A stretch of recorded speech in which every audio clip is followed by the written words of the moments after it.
can you tell me a little bit about yourself? Sure thing. First of all, my name is Hugo Vivian Hope Throssell. I was born in Northam, WA.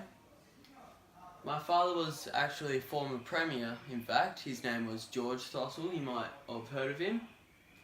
I also had a brother named Frank Eric Throssell, but we just called him Rick.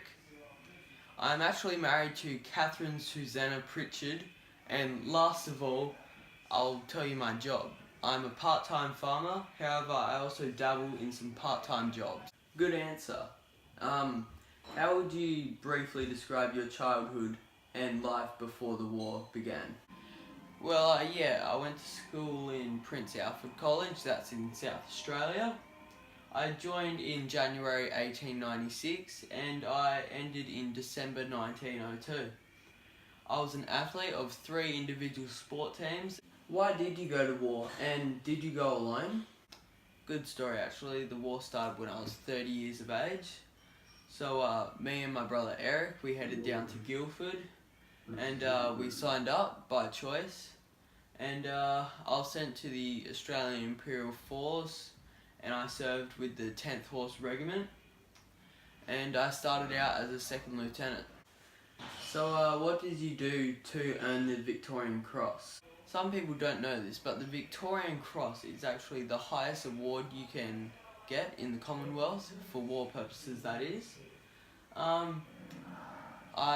got it in Gallipoli on the 29th and 30th of August 1915 on Hill 60. How did I get this? So it was during a counterattack and receiving multiple wounds. I refused to leave my post. Well, congratulations. What was the most significant battle you were involved in? Significant battle? First one that comes to mind would be the Fool's Charge on the 7th of August 1915. It was just 3 days after I got back from Gallipoli.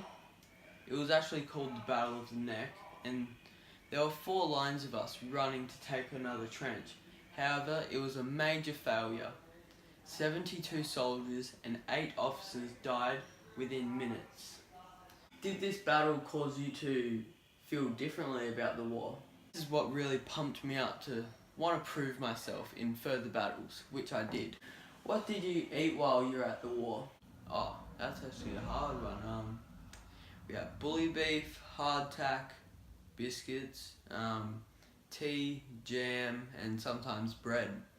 Our water supply was very low, which wasn't a very good thing. We had to ration out the food and water. You know, the hardtack biscuit, if it wasn't watered down with tea or water, it could actually break your teeth. Bully beef is, you know, corned beef, and many people went hungry from lack of food and got sick from lack of vitamins, proteins, things like that. The foods weren't very rich in them. What has your life been like now that you have come back from the war? I returned from the war on the 4th of September 1918. What I saw made me a socialist. It also gave me post-traumatic stress disorder. On the 19th of July 1919, I went to my hometown and told 1,500 people that what I saw had made me a socialist. However, because of my father's reputation, no one liked this and they wouldn't hire me. Because of this, I became very poor. However, due to my wife being an author, we still have lived.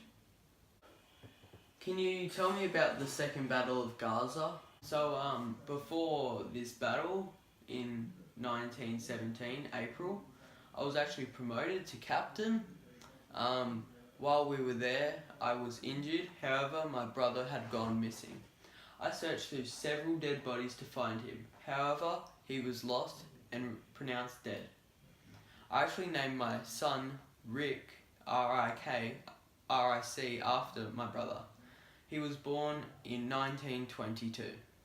I noticed you keep mentioning the 10th Horse Regiment. Can you please tell us more about it? Oh, great question. I was actually the only member of the 10th Horse Regiment to receive a Victorian Cross in World War I, that is.